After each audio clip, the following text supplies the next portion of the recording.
We're probably going to get nominated for an Oscar. Yeah. Oh, yeah? They're going to probably create a whole new category. Yep, just for voiceover acting. Once, everything was awesome. Now, everything is bleak. Hey, Lucy, I brought you coffee. Congratulations on another Lego movie. Thank you. Yeah, so what was it like to return to the world of Lego? It feels good, man. Yeah. It feels good. Fans love this movie, Lego movie, and then, Lego Ninjago, like Lego Batman. I mean, I think that it's a real universe, and to be part of it, it's like we're just so blessed, man. And we have, we both have little boys, and they love Lego, so to be part of this is, for us and our families, it's pretty exciting. They're losing their minds. Yeah. That's awesome. Can we curse in these interviews? I want to curse, but I won't. It was dope AF. And like, it's amazing. It's incredible. All of this is absolutely insanely amazing and wonderful. Dreamy. The opportunity to get to be a shapeshifter and be myself at the same time. Awesome. And I get to sing even more awesome. I know, I was excited. I was like, wow, we got some musical numbers from you guys here. Yeah. Yeah, it's. I think that a lot of people, a lot of award shows are paying attention right now, based on what she's done. Yeah, and what he's done. We're probably going to get nominated for an Oscar. Yeah. They're going to probably create a whole new category. Yep, just for voiceover acting. Yeah. Best and voiceover actor and singing. Maybe we just get an Oscar for our song together. I'm just not into Gotham City guys. But yes, how did it feel to come back and do another Lego movie and a sequel to the one that started this whole franchise? Well, we love these characters and they're family to us, so it was really fun to be able to write the movie and put words in their mouths again and just see where everybody was at 5 years later. The world is different and they've all gotten a little bit older, and the kid whose imagination we left at the end of the first movie is 5 years older, and we wanted to know what's it like to play with Lego at that age. Yeah. Now, how much of it did you know? Because it starts like immediately after the first one. Yeah. So then we had the time jump. So how much of it was already kind of figured out when the first movie was made, and then what was kind of figured out in the process of getting to the second? We really started talking about it 2 weeks after the first movie came out. Going really? Oh, right. We painted ourselves in a corner with a Duplo thing. How do we get out of this? What do we do? And so that opportunity of trying to tell a story from two different points of view, as like a metaphor for for collaboration, and also a way to talk about growing up and how we treat each other as we grow, and the idea that everything isn't actually awesome.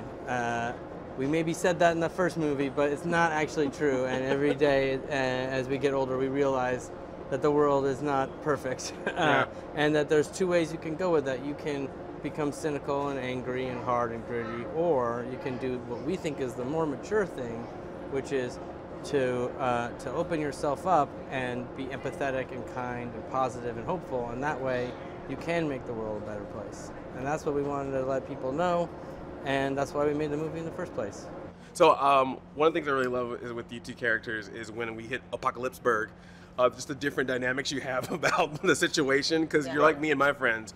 Lucy was very brooding, and Emmet's just like, cool, he's good. Like, did you have fun with that dynamic of just seeing those different sides when people have to deal with those type of situations? Yeah, I think Lucy's very much a realist, right? And I would not call her a pessimist. No. I just think she's a realist. She's a doer. She sees a problem. She wants to get it solved. She doesn't see, there's like, feels like there's no way out, and they're just on defense, and she's wants to be on offense so badly. And Emmet, I don't even think is in the game. I'm not even sure he's in the arena. No, I think you're right. I think Emmet and Lucy probably represent both sides of of the boy, young Finn's relationship with his sister. She's ruining everything he wants to play with, and part of him thinks, that's awesome, we can just play like this, and the other part is like, no, we must keep this for ourselves. And so like as we grow up from being children to into adolescence and into adulthood, we wrestle with that. Like I want to hold on to this pure excitement and joy for life, this wonder that we're born with, but also I need to protect myself from what I see around me that kind of scares me. And so it's like, finding that balance. What would you say is like your favorite part about your character? Sweet mayhem. I think the different aspects of her personality that come out over the course of the film are really cool, because I think what happens a lot of times is that you, as a human being, right, everyone's trying to put each other in boxes all the time and sort of say, like, this is who you are and that's it. And the cool thing about Mayhem is that she's really much more complex and a lot more fleshed out than meets the eye. And what ends up kind of happening over the course of this film is that you see this idea that, like, if you're a hero or a villain, you have to look, act, sound a certain way. You know, that is explored in the relationship between Emmet and Rex. It's also explored with General Mayhem and Lucy. And I think the cool thing that LEGO does is it sort of hides this really great life lesson inside this really fun baller ride of animation. And you kind of walk away and you get the chance to sort of discuss these really big life things, whether that's like just between you and your friends, but like for families especially, like how do you teach your kid about the world? Most of the time it's through art, and it's through what they're consuming as little kids. And I think it's like a really good thing for them to witness and see that message of, like, you can really be whatever you want to be. And what was it like? Because, you know, obviously when you're doing stand-up or when you're in movies, we get to see your expressions, your and all that kind of fun stuff. So how was it like to put that expression and that feeling into an animated character, especially one that shapeshifts? Right. I mean, I still was very animated during the recording because I can't be still, and I'm a method actress. So I would shapeshift in the booth. Oh, nice. Really, in the booth? Yes.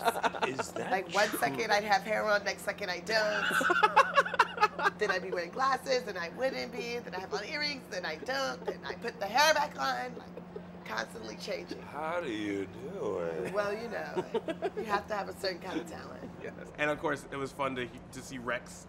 Yeah. And how did it feel when you read all those different descriptions of what Rex did? Well, you know, I think that it was funny because it wasn't a big surprise. It was a really collaborative effort in kind of figuring out who this character was going to be. And early on, I told them, I said, listen, feel free to just like mine.